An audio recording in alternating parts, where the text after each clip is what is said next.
Please subscribe to Facetv Africa and turn the notification on. Facetv Africa, ẹ jọ̀ọ́, subscribe, hete.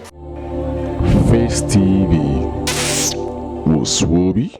Now, up till now, I don't have any official communication that I should be. The only people that have official communication is my civil servants. Edo State Deputy Governor, Comrade Philip Shaiubu, was on Monday morning locked out of his office at the Dennis Osadebe Avenue seat of power in Benin City, Edo State capital. Shaiubu got to his office and met a chain and a heavy padlock at the entrance. The embattled Deputy Governor and his aides waited for about 1 hour and thereafter left. Shaiubu also made frantic phone calls to his principal, Governor Andrew Obasaki, but to no avail. Sources revealed that Shaiubu had some discussions with the state's Commissioner of Police and the Director of State Security Services, alerting them of how he was locked out from his office.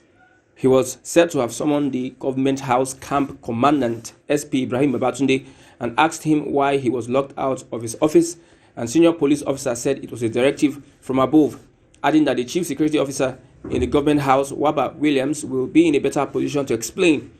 Shaiubu put calls to Williams and promised to come but never showed up all through the waiting of Shaiubu at the gate. Up till now, I don't have any official communication that I should relocate. The only people that have official communication are my civil servants. The civil servants have official communication, but I don't, as I am speaking to you now. I'm standing by the gate, he said, while on a phone call to a yet-to-be-identified person. Last week, a letter said to be from the office of the head of service, Anthony Okungowa, was reported to have been sent to the Permanent Secretary, Office of the Deputy Governor, directing Shaiubu to relocate to a new office situated at number 7 Dennis Osadebe Avenue, GRA, Benin City.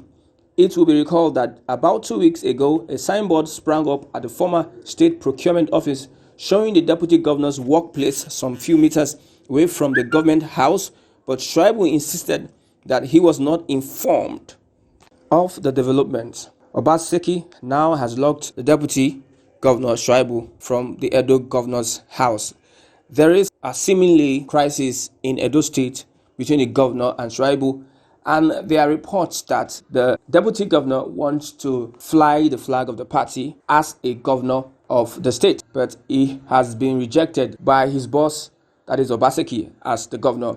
This has brought crisis. Shaiubu has been relocated to a new place and he is no more closer to where the initial government house for the deputy governor is situated.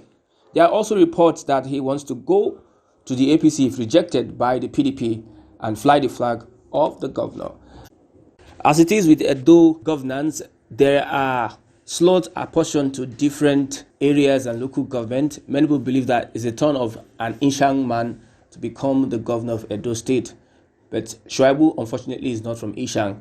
He has been advised to allow somebody from that area run the flag of the party. But this disagreement is further impeding on the progress of the state. Governance should be about the interest of the people, what the people want. And I've done a little research, and most people from different perspectives, the majority of the people that have this perspective are saying that the deputy governor should lay low and allow someone else to run the flag of the party as the governor of the state. So far, he has spent 8 years under Obasaki, and also he was also very, very influential in the government of Shomole.